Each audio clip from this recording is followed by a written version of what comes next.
Olá, bem-vindo! Aqui você vai entender o direito de forma fácil e sem juridiquês. E sabe por quê? Porque você está no Por Dentro da Lei, comigo, doutora Vanessa Souza. Já se prepara, chama todo mundo que hoje a gente vai falar de um assunto super importante. Mande suas dúvidas ou sugestões para o www.tvdasartes.com.br através do Falem Conosco ou pelo WhatsApp, o 999 14 11 18. A gente está aqui hoje com o doutor Luiz Andrade Junqueira de Brito Arantes, formado pela PUC, presidente da CONSEG e conhecido já aqui da TV das Artes, o doutor Junqueira, que é o apresentador do Segurança na TV. Tudo bem, doutor? Graças a Deus, tudo bem. Estamos aqui para tentar elucidar mais um pouco da matéria. Hoje a gente vai falar sobre direito dos idosos. O doutor, ele já trabalhou até 2019, né, com o Conselho Municipal de Direito do Idoso, né? Então, o doutor aqui gabarita é o que não falta, né, doutor? Então, doutor, vamos começar. Quem é idoso no Brasil hoje?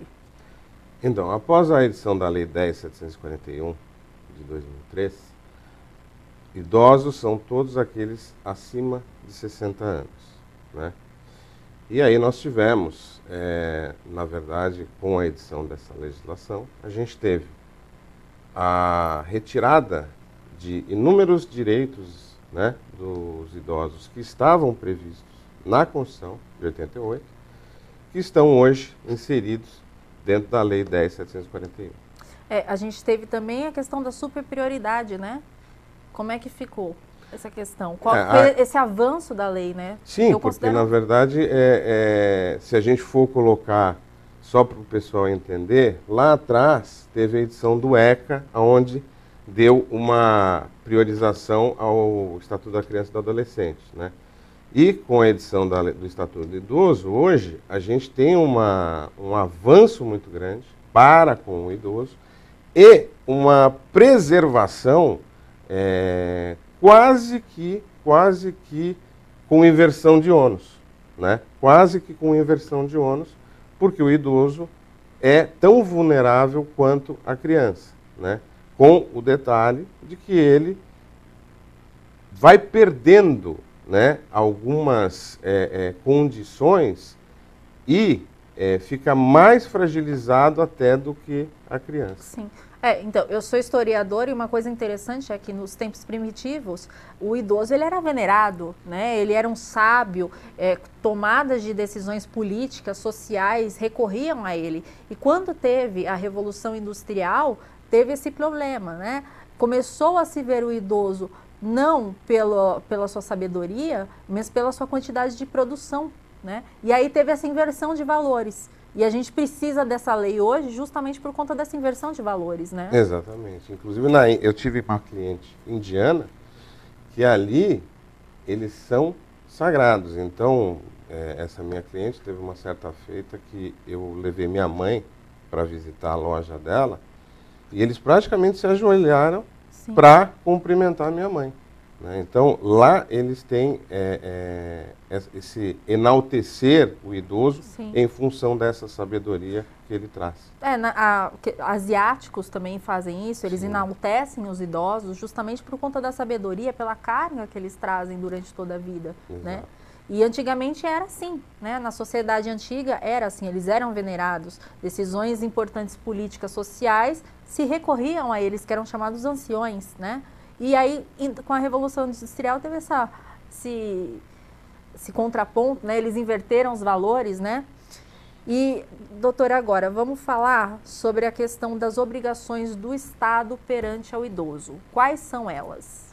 Veja, o Estado, ele tem o dever, né, de fazer políticas públicas para o idoso, de atender às necessidades do idoso. Então, por exemplo, eu fui presidente do Conselho Municipal de Direito do Idoso, que inclusive é uma coisa que muito pouca gente conhece. Existe um Conselho Municipal de Direito do Idoso em todo o município, de todo o Brasil, e em São Paulo não é diferente. E de 4 em 4 anos, é feito uma reunião, né, destes, dos municípios, né, é uma reunião do Conselho Municipal de Direito do Idoso, que promove para com os idosos, para que os idosos tragam as necessidades que eles têm dentro daquele município, né, e são pontuadas para se levar numa reunião posterior ao Conselho Estadual do Idoso e depois ao Conselho Nacional.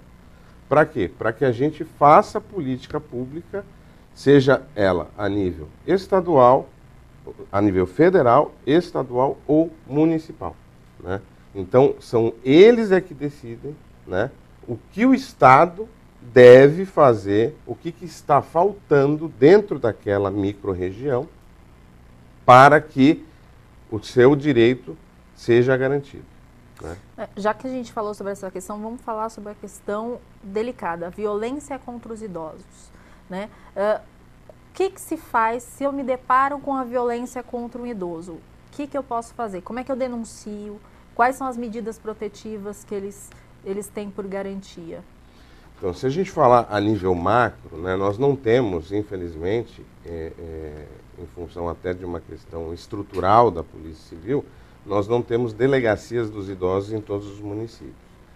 Agora, inclusive o próprio Ministério da Família, ela abriu, então o Disque 100 é um telefone que você pode denunciar, e inclusive é anônimo, você não pode dizer, né, você não pode dizer o seu nome, né, até a gente brinca, às vezes a gente pega, fala, meu nome é tal, ele é obrigado a desligar e pedir para você retornar e não falar o seu nome para fazer aquela posterior denúncia. Então, tem o Disque 100, o Ministério da Família estendeu para o 181 também, né? Esse tipo de denúncia.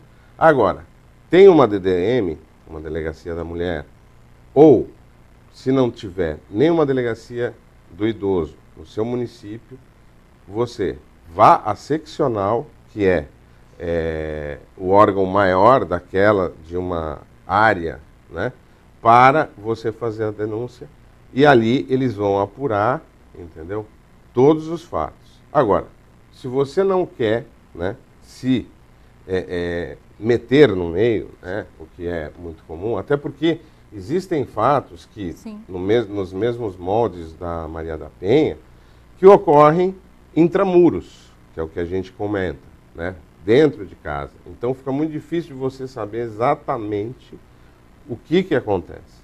Mas aí passa essa bola para a delegacia, passa para os investigadores, que eles sim irão apurar. E passa para o Disque 100, que é anônimo, né? Então, não tem essa desculpa de, não vou denunciar porque pode ficar chato. Não.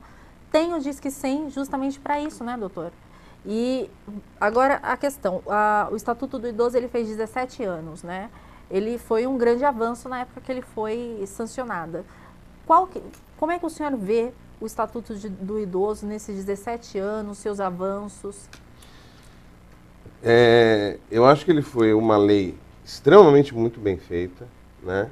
O que eu sinto dentro da minha vivência, seja ela profissional, seja ela a nível de perguntas mesmo, de pessoas que vêm me consultar, é que as pessoas e até a própria delegacia, às vezes, elas deixam de incidir um determinado crime contra o idoso no Estatuto do Idoso. Porque o grande problema é que nós temos aqueles crimes que estão lá encartulados no Código Penal. Agora, quando você põe um artigo do Código Penal, né, por maus tratos de um idoso, ele segue um rito. Quando você coloca aquele mesmo crime, porque ele foi retirado ali do Código Penal e inserido dentro do Estatuto do Idoso. Sim. Quando você coloca Lei 10.741, Estatuto do Idoso, e coloca o artigo do Estatuto do Idoso, ele vai numa velocidade muito maior. Muito maior. Então, o que eu acho é que, tanto aos profissionais de direito, como as pessoas, elas têm que ler um pouco a parte do 95 até o artigo 111, que são os crimes específicos cometidos contra idosos. E usar, num eventual boletim de ocorrência, se assim é o caso, aquele artigo do Estatuto do Idoso. Até porque é uma coisa que o brasileiro não tem por natureza, né? Por costume. E às vezes, quando você, dependendo do escrivão que você pega na delegacia, ele não vai por esse caminho, por ser uma coisa que, embora tenha 17 anos, ainda é muito mais nova do que o Código Penal. Sim. Então ele segue aquele rito normal, entendeu? E esquece de dar uma priorização dentro do Estatuto do Idoso, né? E vamos falar agora de uma questão. O senhor trabalhou no Conselho Municipal do Direito de Idosos, certo? Conta um pouco, o senhor pode falar um pouco, qual foi o pior caso que o senhor viu lá? Então, qual é a função, né, do Conselho Municipal de Direito do Idoso? A função é múltipla, né? É múltipla. Mas, quando eu assumi, o meu problema maior era as instituições de longa permanência para idosos. Por quê? Porque eu percebi que não havia uma fiscalização a contento dentro dessas instituições e que elas estavam muito deficitárias, e a gente tem que separar o idoso, né? Não é uma coisa muito legal de se fazer, mas assim, a gente tem que separar o idoso da terceira idade, aquele idoso que a minha mãe, por exemplo, é idosa, está lá em casa, tal, mas ela faz tudo sozinha, enfim. A terceira idade é uma coisa, e tem os institucionalizados. Os institucionalizados, eles não têm praticamente voz. São aqueles que têm uma debilidade, né? Exatamente. Ou eles têm uma debilidade mental, ou às vezes ele não tem uma debilidade mental, mas ele está lá, enclausurado. Então, o que a gente precisa fazer? A gente precisa fazer políticas públicas, a gente precisa fazer com que o governo se interesse por esses idosos, seja a nível de esporte, de lazer, entendeu? Por quê? Porque eles ali estão institucionalizados. E o tempo vai se passando e eles tendem a cair, né? Eles tendem a ficar mais debilitados. Então a gente tem que utilizar as políticas públicas e forçar com que todos os governos auxiliem essas instituições, seja no sentido de fazer um esporte, um lazer ou qualquer coisa do gênero, um TO, né, terapia ocupacional, mas também fortalecer o vínculo existente entre o governo e essas instituições para fazer com que a instituição esteja, de fato, regulamentada. Então, são inúmeros casos. Eu fechei, infelizmente, eu tive que fechar 5 instituições de longa permanência para idosos, aqui no município de Embu das Artes. Por quê? Porque elas não tinham minimamente condição. E, além de não ter minimamente condição, os proprietários também minimamente não tinham condição de tocar uma empresa. Porque o rumo que as pessoas tomam para a abertura de uma instituição de longa permanência para idosos é aquele rumo de, eu quero ajudar. Só que existem regras. Regras que eles precisam, né, fazer. E eles esquecem que eles, antes de tudo, são empresas. Então, teve um caso para mim que ficou bem destacado para responder a sua pergunta, que foi assim. Eu peguei e fechei a instituição, falei, olha, você tem 4 dias para entregar os idosos, tal. Passou-se. Na verdade, eu fiz isso na sexta-feira, pré-carnaval. Obviamente, 4 dias, sexta-feira pré-carnaval, não eram 4 dias. Sim. Né? Você acaba jogando. E eu fiz isso de uma certa forma de propósito para dar mais tempo para ele, etc. e tal. Eu fui na semana seguinte, né? Só na segunda-feira da semana seguinte, pré-carnaval, pós-carnaval. E estava absolutamente tudo igual. Não tinham feito Não nada. tinham feito nada daquilo que eu havia decidido. E veja, essa decisão não foi uma decisão minha única e exclusivamente. O Conselho, ele trabalha em conjunto com a Vigilância Sanitária e com o Ministério Público. Então, essa decisão foi tomada tripartite. O Ministério Público combinou com a Vigilância, comigo, e nós três decidimos que aquilo era caso de fechamento, ponto final. Muito bem. Quando eu fui na segunda-feira, ele virou e falou, olha, eu não estou aí, mas fica aí, me espera que eu preciso conversar com você. Eu virei e falei, desculpa, não entendi. Conversar o quê? Eu mandei você entregar os idosos e fechar. Não tem o que conversar. Infelizmente não tem o que conversar. Bom, esse cidadão pegou um vereador, foi na casa da secretária, à época, para tentar, né, reverter a situação.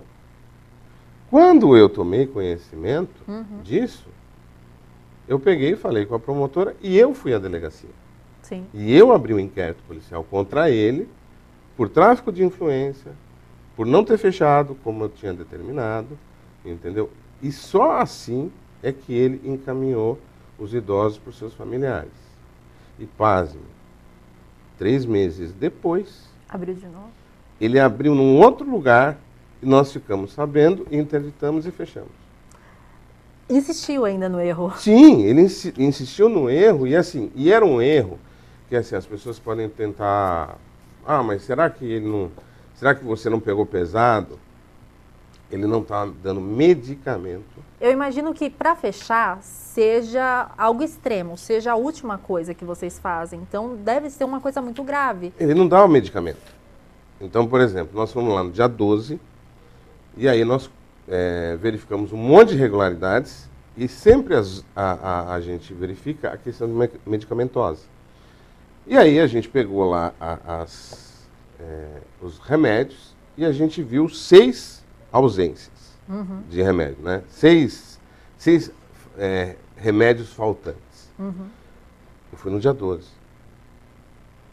Aí eu me pergunto, 6? Você está dando dia sim, dia não? O que está acontecendo? Né? E a questão da limpeza do local? Também é de suma importância. Na verdade, para uma instituição funcionar, ela precisa ter uma estrutura, né, no ponto de vista estrutural mesmo da casa, né, de engenharia, tem que ter todo um aparato, né? Que seja próprio ou, ainda que não próprio, adequado ao idoso. A limpeza é de suma importância. A ausência de inservíveis, que são, vamos dizer, uma cadeira quebrada, uma escada deixada, isso aí não pode existir. Tem que ficar num espaço confinado, sem a possibilidade de um idoso ir lá e pegar. E a minha cabeça já vai voando aqui. A questão, obviamente que eu não posso pegar todos os idosos e colocar num quarto só. Tem um limite? Tem. Como é que funciona? Existe uma metragem, né? A RDC 283, lá da Anvisa, ela determina uma metragem, inclusive, e a gente tem uma série de normas, né, regulamentadoras, NBR, 9050, que vão, vamos dizer, afunilando para dizer o que eu posso, o que eu não posso, e etc, etc e tal. Então, veja, a maioria das instituições, a não ser que o quarto seja assim gigantesco, mas mesmo assim, quando ele é gigantesco, a gente sempre sugere uma divisão, né? Mas pode no máximo 4 camas. 4 camas com distância mínima de 50 centímetros de cama a cama. Né? Por quê? Porque a cadeira de rodas, ela tem um ângulo que ela precisa passar. Sim. Então, a gente sugere, no máximo, 4 camas. E, no mínimo, cama individual. Aliás, as pessoas, eu tenho... as instituições, às vezes, me perguntam, eu queria colocar 100. Eu falei, não. Como? Você pode... Às vezes você tem uma estrutura física que você tem capacidade. Só que o problema é que você tem a capacidade para 100, só que você vai ter que aumentar o seu coeficiente de funcionários. Sim. Então vale mais a pena você cobrar mais e colocar menos, porque o seu custo é melhor. E dá um tratamento melhor também. Muito mais adequado. Individualizado. Porque você tem um tratamento mais individualizado e mais humano. Sim. Não adianta, vou colocar 100, entendeu? E aí você põe lá 4 funcionários, eles não ficam o tempo inteiro cuidando dos idosos. Então, isso é uma coisa que chega às beiras da falta de dignidade e a falta de cuidados propriamente ditos. No programa anterior eu falei sobre empatia com os animais, né, porque era o tema, mas eu também tinha falado, não só empatia com os animais, mas com qualquer pessoa, inclusive os idosos, é você ter empatia. Falta hoje as pessoas terem um pouco de empatia com o outro. Sim, e tem a responsabilidade, uma coisa que é bastante importante frisar, porque assim, os funcionários, né, os colaboradores, seja ele cuidador, seja ele técnico, seja ele auxiliar, eles também são responsáveis. E está previsto no Estatuto do Idoso, entendeu? Crimes, né, em relação às pessoas que eventualmente abandonam. Então, por exemplo, os funcionários, eles acham que, eu não estou legal, eu não vou. Ele está cometendo crime. Sim. Ele está cometendo crime de abandono. Eu, inclusive, hoje recebi uma ligação e eu falei, eu vou fazer um BO contra esse cidadão. Por quê?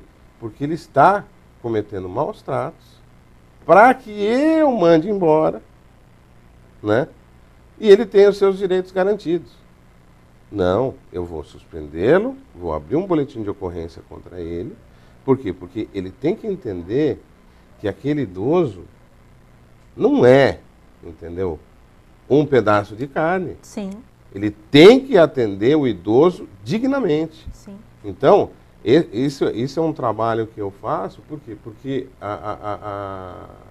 infelizmente, a instituição, ou ela está muito mais voltada à questão, aspecto financeiro, propriamente dito, ou ela está voltada a um aspecto social. Sim. Né? Só que o aspecto social, ele tem que ser contrabalanceado. Não adianta você, eu quero atender 100 idosos. O problema, às vezes, não comporta. E não raras vezes, você tem uma quantidade inúmera de idosos e aí você não dá conta. Aí falta alimento, falta medicamento, falta uma série de coisas. Então, eu falo, seja empresa, mas dê aos seus idosos o atendimento humano que ele necessita, ou, às vezes, até pior, que eu brinco até com eles, eu vou tratar você como você está tratando o idoso. É o certo. E aí, aí eles pegam e eles mudam. Mas é uma fiscalização que eu, saindo do Conselho do Idoso, né, eu saí do Conselho dia 5 de dezembro, e eu passei a advogar para umas instituições de longa permanência para idosos aqui do Imbu. Eu, na década de 2000 a 2011, eu advoguei para 30 casas de repouso em São Paulo. Então, eu sempre fiscalizei. Independentemente da minha questão profissional, eu sou advogado, mas eu sempre falei, eu sou advogado dos idosos. Tá certo. Como eu sempre, na minha pós-graduação para Direito de Família, eu sempre, nas separações e divórcios, eu sempre falava para o pai ou para a mãe, eu falei, eu sou advogado dele. Se eu perceber que você está usando ele para escudo ou para arma, eu vou contra você. Tá certo. Então, é curioso que, no começo, quando eu me formei, no começo da faculdade, eu trabalhei com criança, né? Vamos dizer, com divórcio, que não raras vezes você tem criança envolvida. E depois, muito depois, eu comecei a fazer exatamente o extremo oposto, que também são os vulneráveis, que é o idoso. Sim. E uma coisa que eu queria aproveitar, que a gente está chegando perto do Natal. Uma coisa que acontece muito vou viajar, levo o idoso para o hospital, deixo ele lá, sumo, volto só depois do Ano Novo. Tem muito isso. O que o senhor tem a dizer sobre isso, doutor? Primeiro Porque que para assim, mim é um absurdo isso. Então, o que acontece? Hoje já existe um afunilamento, porque para você deixar um idoso só num hospital, você normalmente, dependendo de como o idoso está, eles solicitam que você deixe um cuidador. Mas ainda tem aquele problema, vou tomar um cafezinho? Sim. Só acompanha, vou tomar um cafezinho? Não volta mais. E vaza. Esse é um problema que, assim, é multissetorial e a gente tem que tratar isso com uma seriedade muito grande e tratar em todos os pontos, né? Os hospitais, eles têm que ter essa cautela de sempre ter um cuidador ao lado do idoso. Principalmente por quê? Porque a responsabilidade, a partir do momento que ele recebe aquele idoso, passa a ser do hospital, né? E existe, não só em hospital, mas existem muito isso em instituições. Ele deixa um mês lá. E o que a família pode sofrer? Porque tem consequências. Tem. Quais são as consequências? Abandono, seja ele a nível material ou a nível emocional, entendeu? Se não ligar, entendeu? Existe também um crime previsto no estatuto, né?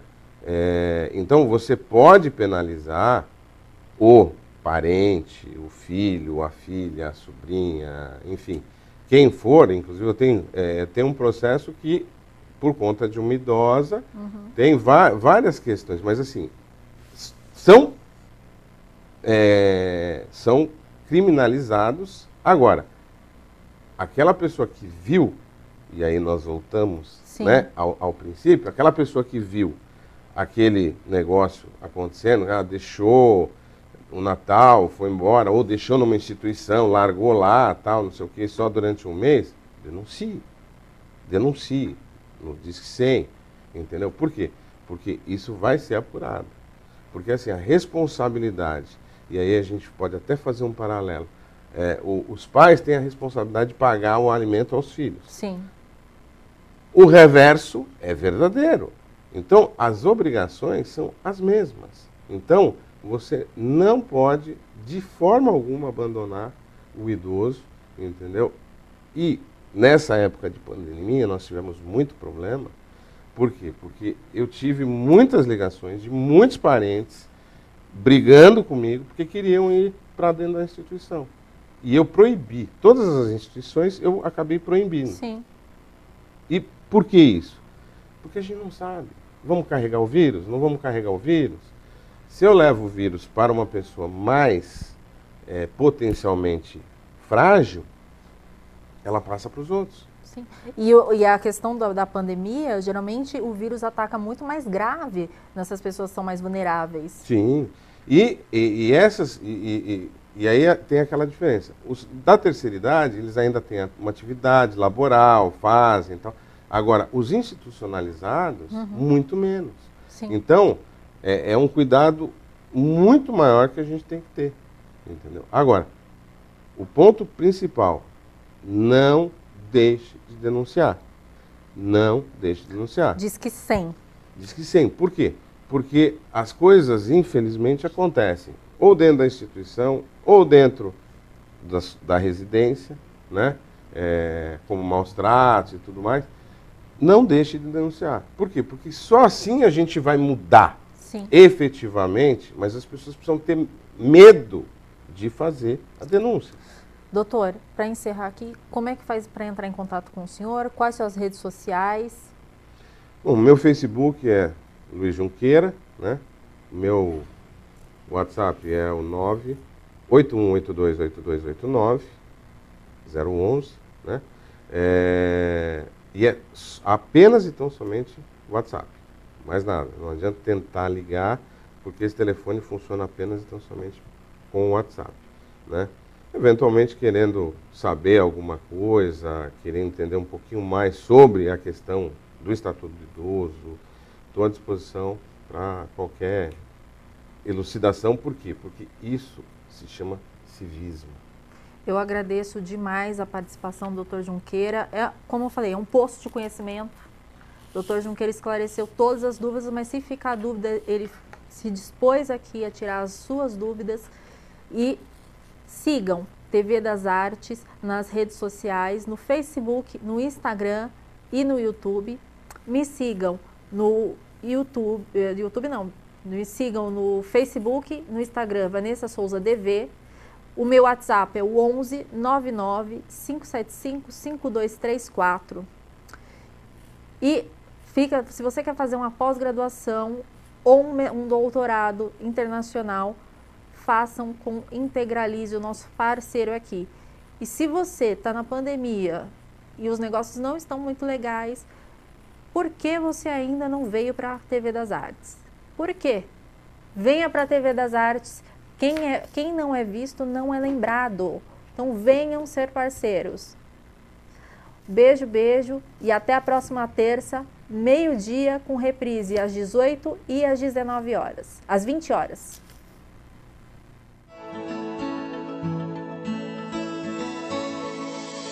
No processo de integralização, esse tempo ele é um tempo relativo, ele pode ir de 12 a 24 meses. A nossa plataforma propõe algumas atividades onde, se o aluno cumprir todas essas atividades em 12 meses, ele consegue concluir o processo e entregar pronto para que a gente possa levar até as universidades e dentro do prazo contratual de 45 a 60 dias o aluno receber o diploma em casa.